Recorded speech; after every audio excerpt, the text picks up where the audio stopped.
नोरमा group, जो सोचता है वो करता है। आपके अपने सपनों का आशियाना।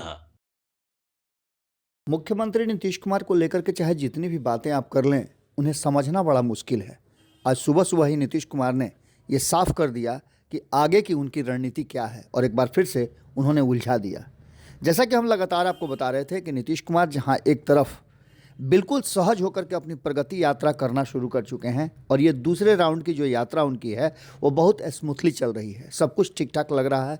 लेकिन जिस तरह की बातें हम लगातार आपको कर रहे थे कि नीतीश कुमार ने, ऐसा लगता है कि भारतीय जनता पार्टी के शीर्ष नेतृत्व को फाइनल चेतावनी दे दी है और कोई भी एक्टिविटी बिहार में हो ऐसा वो नहीं चाहते हैं। हम इस पर आपको आगे बताते हैं, लेकिन इससे पहले हम आपको बता दें कि आज मुख्यमंत्री नीतीश कुमार के दूसरे राउंड के दूसरे दिन की प्रगति यात्रा थी। मुख्यमंत्री नीतीश कुमार की प्रगति यात्रा के दूसरे चरण की शुरुआत हो चुकी है। इसके तहत हमने आपको बताया था कि कल गोपालगंज में नीतीश कुमार थे और वहाँ उन्होंने कई योजनाओं का शिलान्यास और उद्घाटन किया। आज उनकी यात्रा जो पहले राउंड में ही होनी थी, उसी राउंड के दूसरे दिन की यात्रा है जो आज मुजफ्फरपुर में हो रही है।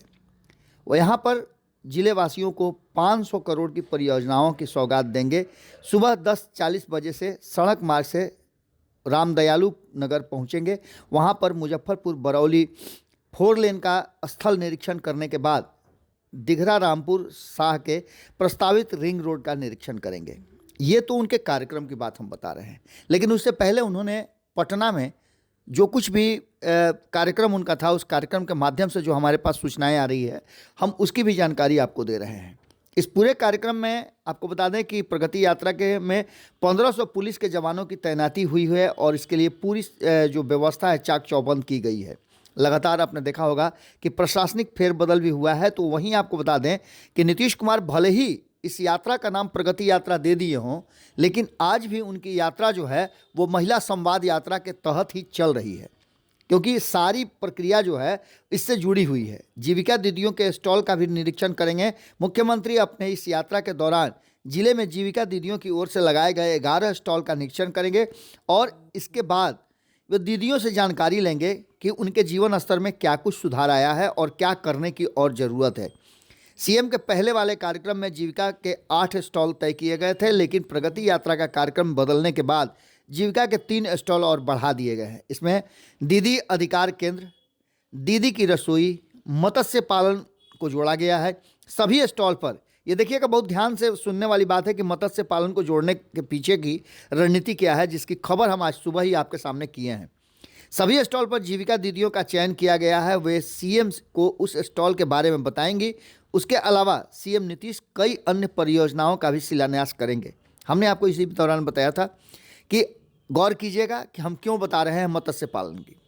तो सबसे बड़ी बात है कि नीतीश कुमार की नज़र उन 36% वोटरों पे पड़ गया है जिसे वो अपने पाले से बाहर जाने देना नहीं चाहते हैं। नीतीश कुमार जो वोट बैंक उनसे अलग होने की कोशिश कर रहा है या फिर किसी कारणवश वो उनसे छिटकने वाला है, उस वोट बैंक की क्षतिपूर्ति करने के लिए पूरा कार्यक्रम बना चुके हैं। इस कार्यक्रम के दौरान, प्रगति यात्रा के दौरान नीतीश कुमार अपने उन सारी चीज़ों को, सारे वोटरों को एक बार फिर से एकजुट करने में लगे हुए हैं। इसके साथ साथ सरकार की योजनाओं और नीतीश कुमार ने क्या किया है, उन सभी बातों को भी नीतीश कुमार सामने रखेंगे और उसके आधार पर वोटरों को एकजुट करेंगे। सीएम नीतीश कुमार के आगमन को लेकर के जिला प्रशासन ने अपनी पूरी तैयारी कर ली है और यहाँ जिले वासियों को गोपालगंज के बाद 139 करोड़ की परियोजनाओं का सौगात देंगे। मुजफ्फरपुर में सीएम का कार्यक्रम पहले चरण के 27 दिसंबर को ही तय था, लेकिन पूर्व प्रधानमंत्री डॉक्टर मनमोहन सिंह के निधन की वजह से यह कार्यक्रम रद्द कर दिया गया था। आपको बता दें कि इस पूरी कहानी में एक बात तो साफ नज़र आ रही है कि किस तरह से नीतीश कुमार एक एक चीज़ को अपने हिसाब से ढाल रहे हैं और इसकी जो पटकथा है वो लिख रहे हैं। वहीं हम आपको बता दें कि पटना में नीतीश कुमार जब सुशील मोदी के जयंती कार्यक्रम में पहुंचे तो वहां हमने पहले से आपको बताया था कि बहुत सारे कयास लगाए जा रहे थे। कल रात से ही हमें लगातार फ़ोन आ रहे थे कि सुशील मोदी आ रहे हैं, अचानक से उनका कार्यक्रम बन गया है, नीतीश कुमार से मुलाकात होगी, एक साथ दोनों वहां जाकर के श्रद्धांजलि देंगे। लेकिन हमने आपको शुरू में ही बता दिया था, कल सुबह ही हमने बता दिया था कि प्रधानमंत्री नरेंद्र मोदी जिस तरह से सुशील मोदी का को लेकर के आने की चर्चा चल रही थी, उससे पहले ही प्रधानमंत्री नरेंद्र मोदी ने अमित शाह को कहीं ना कहीं स्टॉप कर दिया था, रोक दिया था बिहार के मामलों में दखल अंदाजी करने की और बिहार यात्रा से। आपको बता दें कि 2-3 बातें बहुत महत्वपूर्ण थी। ये अवसर भी था जिसकी हमने चर्चा की थी आपसे कि सुशील मोदी एक बहाना बन सकते थे जहां नीतीश कुमार और अमित शाह को एक मंच पे ला करके और सारी चीज़ों को डाइल्यूट किया जा सकता था। लेकिन हमने पहले ही आपको बताया था कि नीतीश कुमार इतने आसान नहीं हैं कि जिन्हें समझ लिया जाए और समझा लिया जाए। नीतीश कुमार कहीं ना कहीं अपनी आइडियोलॉजी और अपने अनुसार राजनीति करने के लिए जाने जाते हैं और एक बार फिर से उन्होंने भारतीय जनता पार्टी को ये बात एहसास करा दिया है कि नीतीश कुमार के टेरिटरी में प्रवेश करने का अंजाम क्या होता है। आपको याद होगा कि नीतीश कुमार ने जैसे ही ये बयान आया था अमित शाह का, उसके बाद से उन्होंने एक पोस्टर उनकी पार्टी ने जारी किया था जिस पोस्टर में साफ साफ लिखा हुआ था कि बिहार की बात होगी तो नीतीश कुमार का ही नाम होगा। नीतीश कुमार अपने अनुसार ले करके बाकी के लोगों को घूम रहे हैं।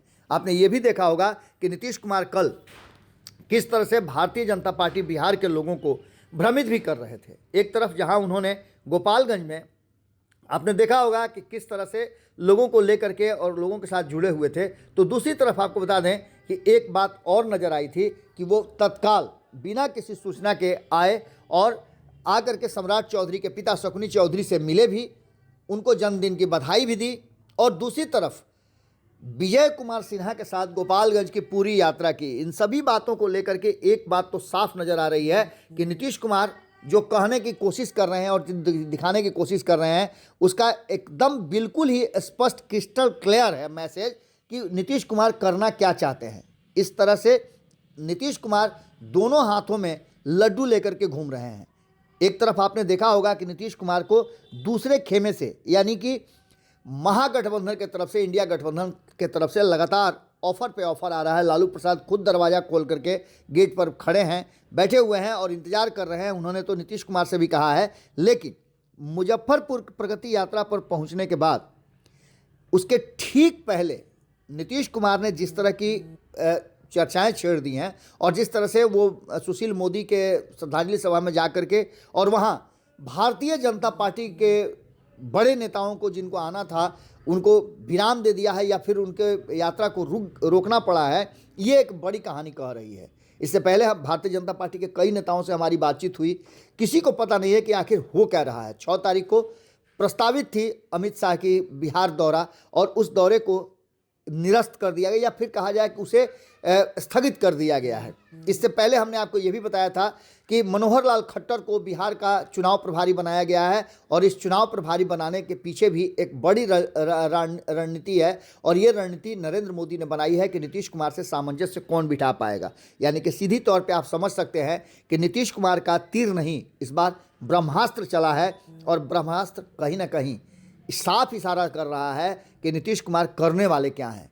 यानी कि बिहार नीतीश कुमार के ही नेतृत्व में चलेगा और बिहार में किसी भी तरह का कोई भी अगर हस्तक्षेप होता है तो नीतीश कुमार के लिए रास्ते खुले हैं। यही कारण है कि आपने देखा होगा कि तेजस्वी यादव के कंधे पर हाथ देकर के सहज हो जाना और भारतीय जनता पार्टी को संदेश देना, तो वहीं लालू प्रसाद का एक बार फिर से इशारा कर देना कि वो आ सकते हैं, तो मीसा भारती का एक्शन में आना, ये सब कुछ न कुछ कहानी को जन्म दे रहा है। नीतीश कुमार इसके मास्टर कहे जाते हैं और परिस्थितियों को अपने पक्ष में करने के लिए वो जाने जाते हैं। जुड़े रहिए भारत लाइव के साथ। हमारी नज़र हर छोटी बड़ी घटना पर है, आपकी नज़र भारत लाइव पे होनी चाहिए। बहुत बहुत धन्यवाद।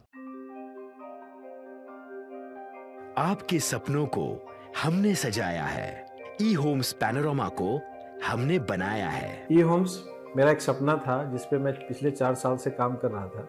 हमने जो बनाया है वो सबने है माना। ई होम्स पैनोरामा में हो आपका भी आशियाना। और फाइनली हमने 2021 में इस प्रोजेक्ट को लॉन्च किया। बहुत लोग अप्रिशिएट कर रहे हैं कि पूर्णिया जैसे शहर में, बिहार के, एक तो बिहार की बात करें उसमें भी पूर्णिया जैसे छोटे जगह में इस तरह का लाइफस्टाइल देना, ये सुन के हम लोगों को बहुत अच्छा लगता है। ई होम्स में हमने कुछ और भी किया है, जैसे हम जिस जगह में रह रहे हैं हमारे फैमिली सिक्योर हो, उनको सिक्योरिटी का ध्यान में रखा है। आपकी सुविधा और सुरक्षा आपके लिए खास है। ये आपका विश्वास है। इसमें आर्टिफिशियल इंटेलिजेंस का 7 लेयर सिक्योरिटी का हमने इस्तेमाल किया है। लस ग्रीन कैंपस को बनाया है। यदि हमारा बाउंड्री वाल है तो वो वर्टिकल गार्डन है। ये जितनी भी फैसिलिटी होता है एक इंटरनेशनल टाउनशिप में ई होम्स है, ये हम लोग विश्वास नहीं कर पा रहे हैं। जो भी हमारे मित्र दोस्त या जो भी हमारे बाहर के बाहर आते हैं तो हम लोगों को बहुत अच्छा सुनने को मिलता है और बहुत अच्छा क्रेडिट मिल रहा है। वो सारा हमने सिर्फ एक बिल्डिंग नहीं बनाया, हमें एक बहुत अच्छा लाइफस्टाइल दिया ई होम्स में, और मेरा एक सपना था जिसको मैं आज फुलफिल होते हुए देख पा रहा हूँ। ये आपका आवास है। ई होम्स पैनोरामा में अब आपका निवास है। E Homes Panorama, luxurious lifestyle redefined. Panorama group, जो सोचता है वो करता है। अगर ये वीडियो पसंद आई और वह बिहार के राजनीति और बिहारियत से सरोकार रखेनी तो सब्सक्राइब बटन दबा के चैनल के सब्सक्राइब कर ली। ओजे एगो घंटी बा, ओकरा बटन दबा देला से कुल सटीक और मारक खबर रुआ मुफ्त में मिल जाई। अगर रुआ पत्रकारिता के हमनी के नया प्रयोग में सहयोग कर चाहतानी तो ज्वाइन बटन दबा दी। पेटीएम नंबर नोट कर ली 9386